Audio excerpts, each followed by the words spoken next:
Bon, que je vous montre ce que ça donne quand même. Donc, bon bah ça a été fait la dernière fois que je suis venu. Ça je viens de mettre. Hop. Je viens de bourrer là aussi, tout du long.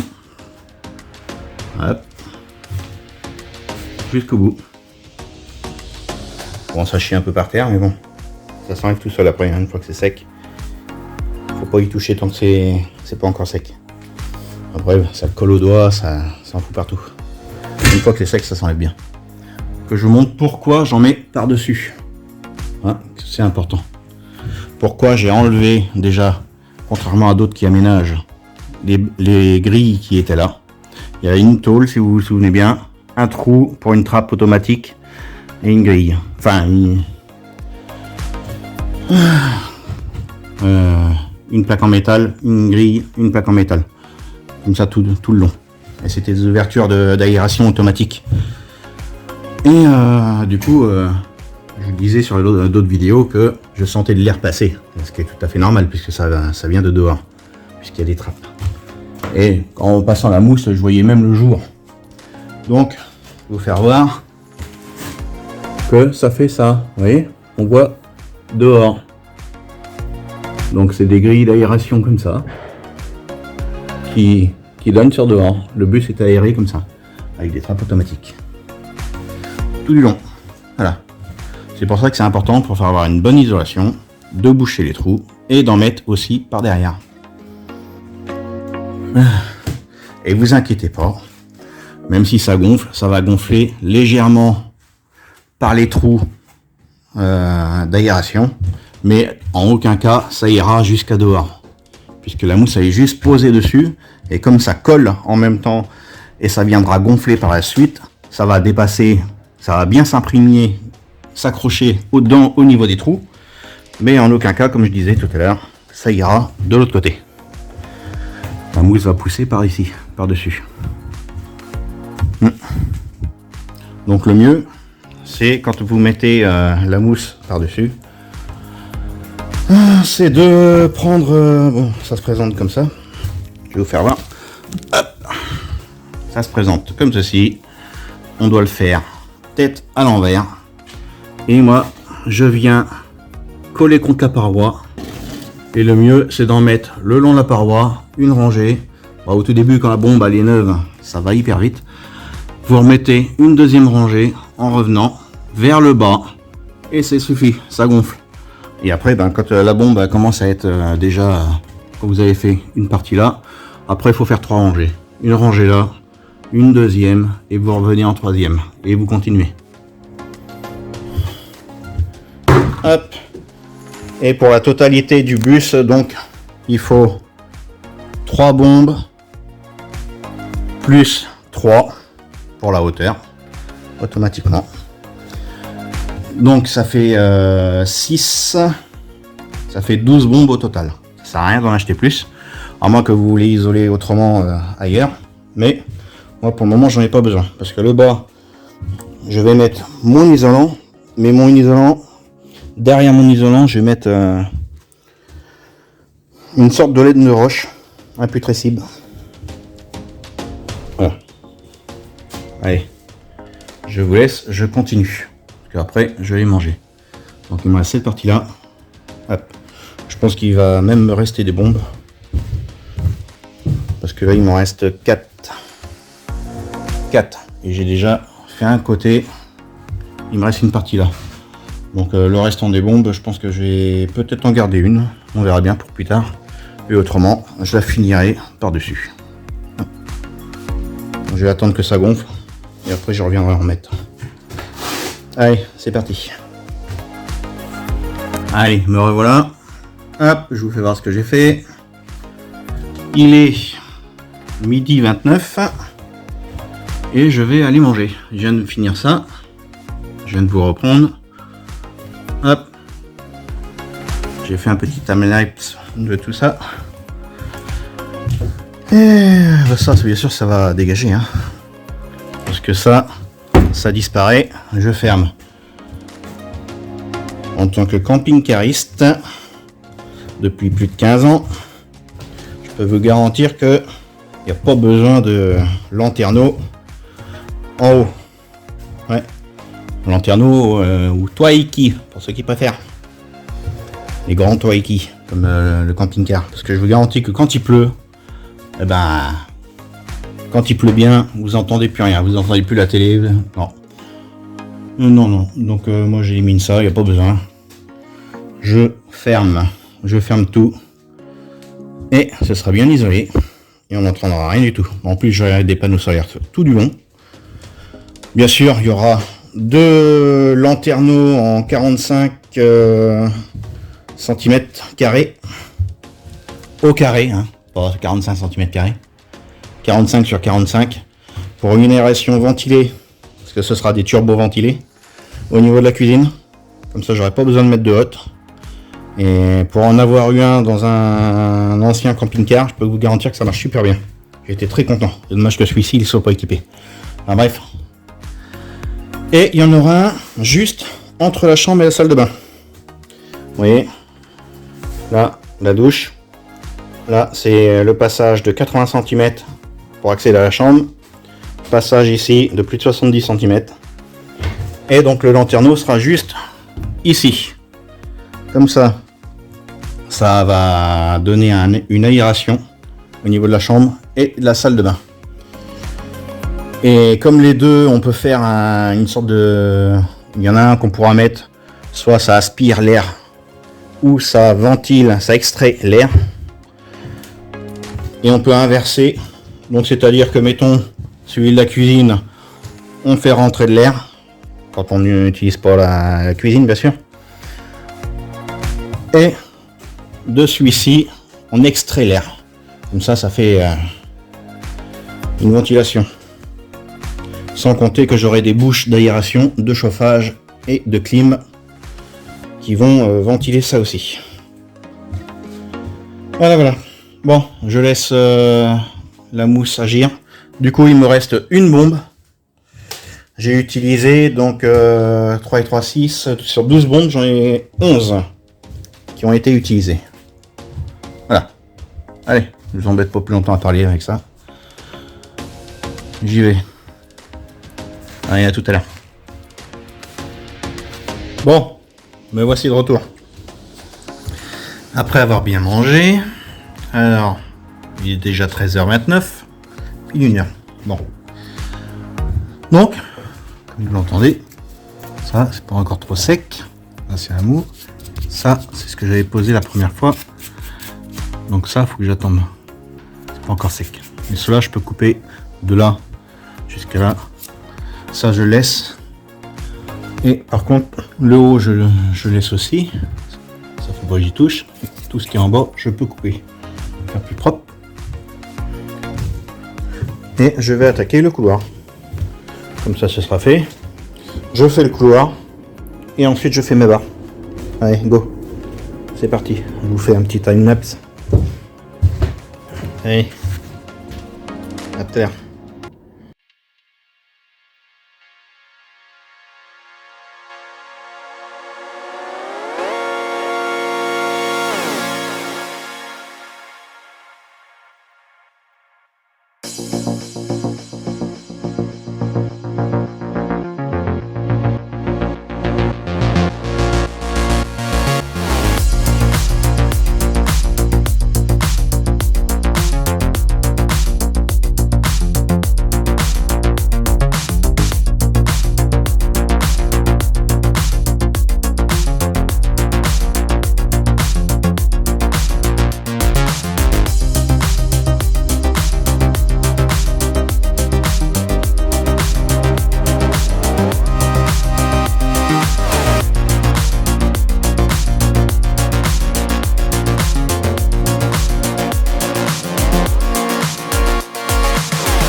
Bon, me revoici. Donc, j'ai fixé 1, 2, 3, 4, 5, 6 litaux. 6 chevrons, je veux dire. Alors, pour info, Les mèches, celle-là je l'ai gardée parce que je vais la retailler. Mais les mèches Action, hein, les toutes petites.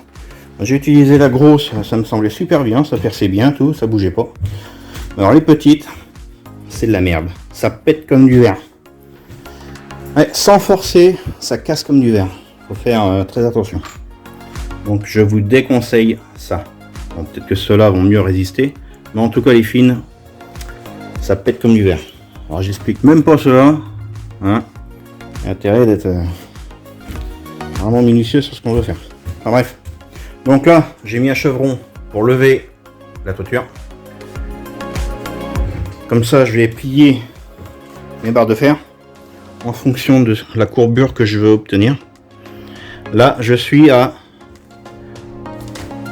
du sol jusqu'à ici. Donc posé là-dessus. 1,86 m.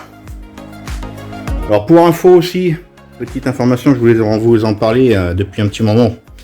Mais quand j'ai cherché ce bus là, j'étais parti sur un autre aussi. Un bus Bova. Enfin un quart de voyage, Bova. Donc les soutes sont légèrement plus petites.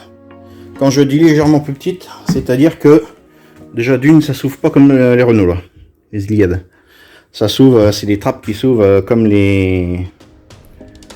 Comme ça. Deuxièmement, la soute a fait 20 cm de moins que celle-ci.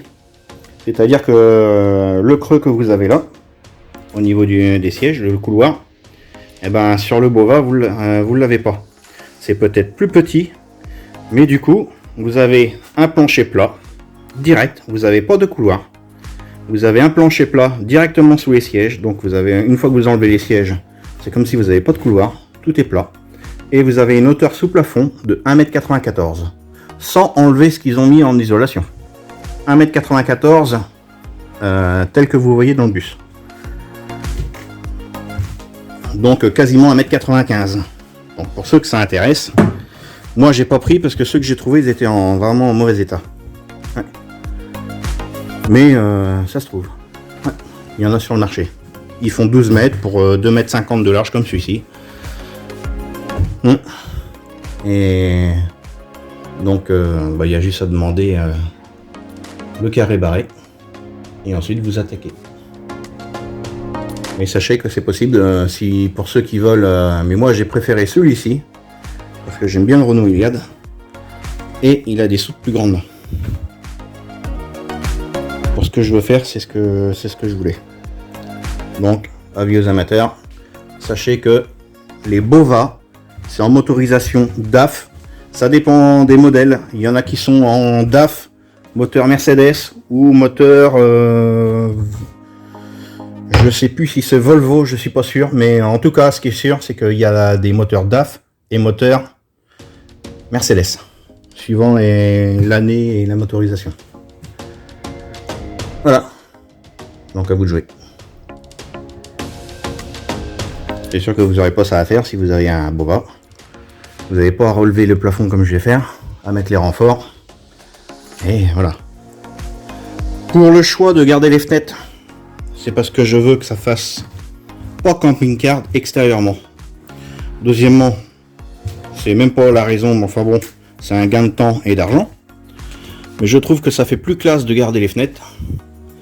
Il y en a qui vont dire oui, le froid ou la chaleur. Cette porte-là s'ouvre. Le carreau côté conducteur s'ouvre. La porte du milieu s'ouvre. Je vais mettre deux lanterneaux turbo-ventilés pour aérer. Il y aura la climatisation avec convertisseur chauffage. Donc, et sachez que comme je vais avoir 4000 watts de panneaux solaires, la climatisation ce sera pas un problème. Ok. Deuxièmement, pour ceux qui l'ont pas compris encore, hein, je sais pas, hein, j'ai pas jusqu'à l'heure d'aujourd'hui, j'ai toujours pas posté de vidéo sur la chaîne YouTube. Alors comme vous verrez le bus, il y a de grandes chances qu'il soit quasiment fini quand je commencerai à mettre mes vidéos en place. Donc ça sert à rien de laisser des commentaires, hein. Je les regarderai pas parce que déjà d'une ça m'intéresse pas et deuxièmement il sera trop tard. Donc voilà. J'ai trouvé un petit jeune là, ce matin qui aménage un Renault Iliad aussi. Et il a été le chercher là où j'ai acheté le mien. Moi je l'ai acheté en hiver. Il y avait la neige. Et quand il a mis les premières photos, les premières vidéos du moins du bus qu'il a pris. C'est une sorte de rouge fuchsia, un truc comme ça. Il va le nommer Iris apparemment. Et ben oui, c'est là où j'ai acheté le mien. Ouais. Le sien c'est un boîte manuel. Moi c'est un boîte automatique 10 rapports. Autrement c'est les mêmes. Bon, il avait pas les portes-bagages. Enfin, il avait les portes-bagages en haut, mais il avait pas les portes pour les bagages. Je pense pas que c'est un GTX. Parce qu'il avait pas de toilette. Et il avait pas la cafetière ici. Pour ceux qui se souviennent et ceux qui viennent sur la chaîne, vous avez qu'à regarder les anciennes vidéos. Il y a une énorme cafetière ici. Double cafetière. Juste là. Hop. D'où les trous. Un truc énorme. Là il y avait donc le toilette, en haut télé au fond que j'ai enlevé. Bref, regardez les anciennes vidéos. Moi je vais pas y revenir. Voilà, même pour l'aménagement j'ai déjà expliqué, hein. Donc vous voulez savoir l'aménagement, vous avez qu'à regarder les anciennes vidéos. Je vais pas me répéter sans arrêt. Déjà je pense que sur certaines vidéos je l'ai fait déjà assez à me répéter ce que je fais là. Ah, bref. Allez, c'est reparti. Donc là, bien sûr, vous m'avez vu en time-lapse. Là, je vais... donc j'ai apprêté mon couloir. Je vais poser seulement mes plaques. Elles seront pas collées ni vissées. Parce que déjà, il faut que je fasse les ouvertures au bon emplacement. Et en même temps, pour le moment, j'ai mis ça pour pouvoir marcher et m'occuper de ce que j'ai à faire. Et ensuite... Quand j'aurai plus à faire au couloir, je viendrai visser les plaques qui ne bougeront plus, visser coller. Et bien sûr, là je dévisserai légèrement, je mettrai de la colle PU, hop, tout le long, je reviendrai visser au fur et à mesure. Et voilà, ce sera collé vissé, les chevrons. Et je mets pas de pied en travers. Et l'espace là, comme c'est retrouvé réduit de 10 cm. Donc là, ça fait un espace de 40. C'est environ 40, je pense. Moi, mes plaques de contreplaqué sont largement assez solides. Je verrai si je mets des chevrons au milieu, je sais pas. Non.